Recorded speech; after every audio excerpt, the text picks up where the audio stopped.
একটা challenging sector, এই সেক্টরের একটা পরিবর্তন আনা প্রয়োজন। এই পরিবর্তন আনার জন্যই আমাদের উপদেষ্টা মহোদয় যে কোনোভাবেই হোক না কেন এই চ্যালেঞ্জিং জবটা করার জন্য আমাকে দায়িত্ব দিয়েছেন।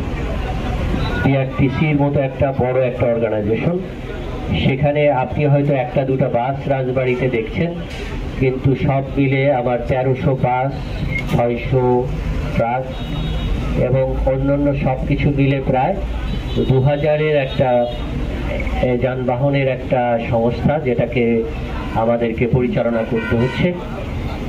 এবং পাশাপাশি মূল কাজ যেটা, সেটা হচ্ছে যে এই বিআরটিসি, সেটা হচ্ছে সেবা, মানুষকে সেবা দেওয়া। যখন পরিবহন সেক্টরে প্রাইভেট সেক্টর কোনো কাজ করতে পারছে না, যখন তাদের অপ্রতুলতা থাকে, সার্ভিসের অপ্রতুলতা থাকে, ঠিক সেই মুহূর্তে বিআরটিসি কিন্তু এগিয়ে এসে মানুষের সেবা দিয়ে থাকে।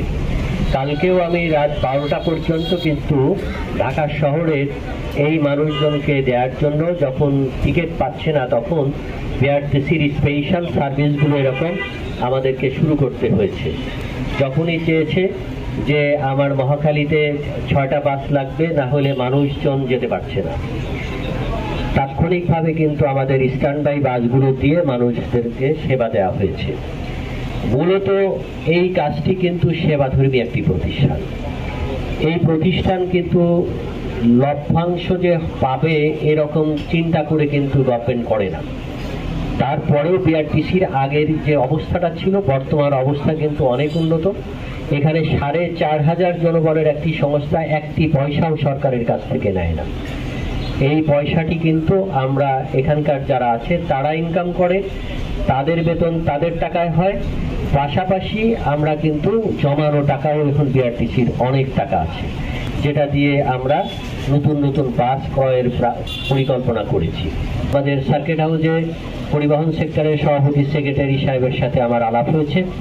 যেটা আমি জানতে পারলাম সেটা যে রাজবাড়ী থেকে ফরিদপুর হয়ে পদ্মা ব্রিজ হয়ে প্রাইভেট সেক্টরে কোনো বাস চলতে পারে না। ফলে এখানে কিন্তু একটা আমাদের বড় ধরনের ল্যাকিংস আছে। সেই ল্যাকিংসটা হচ্ছে যে বাংলাদেশের এই রাজবাড়ির যে 5টা জেলা আছে, মূলত রাজবাড়ী, কুষ্টিয়া, মেহেরপুর, চুয়াডাঙ্গা, ঝিনাইদহ, মাগুরা, 5-6টা হলো। এই 6টা জেলার কিন্তু জনসাধারণ আমি এই সুবিধাটা পাচ্ছি না পদ্মা ব্রিজে। তো ওনাদের রুট থেকে শুরু করে অন্যান্য কিছু বিষয় বোধহয় অমীমাংসিত আছে। তা আমি তাদেরকে রিকোয়েস্ট করেছি এই বিষয়টি আমি যেহেতু আমার অবহিত করলেন, এই বিষয়টি নিয়ে আমরা এক্সারসাইজ করে এই রুটটাকে কিভাবে চালু করা যায়। তো বিআরটিসি বাস যেহেতু সরকারি পরিবহন, সেক্ষেত্রে আমার কোনো সমস্যা নাই, কিন্তু আমার প্রাইভেট সেক্টরকে আগে এগিয়ে নিয়ে যেতে হবে। কারণ বাংলাদেশে কিন্তু এই সক্ষমতা নাই যে শুধুমাত্র বিআরটিসি দিয়ে আমি সব বাংলাদেশকে কাভার করব।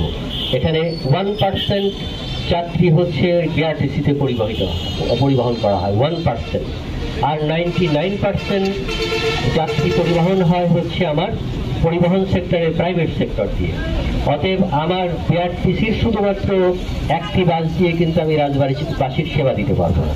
এই 6 জেলা যেহেতু পদ্মা ব্রিজের সুবিধাটা পাচ্ছে না, তাহলে এখানে যদি ভবিষ্যতে আপনারা চান তাহলে, এবং জেলা প্রশাসকের এখানে সহযোগিতা লাগবে আমার, যে যদি আমার বিআরটিসির একটা ডিপো করা যায়, এখানে স্থায়ী জনবল আমি কাঠামো সৃষ্টি করতে পারি, তাহলে আমার এখানে যদি 5-6টা বাস থাকে, সেই বাস আমার চলবে আমার 5-6টা ডিস্ট্রিক্টের টোটাল হাফ এরিয়া হচ্ছে আমার এখানে রাজবাড়ী।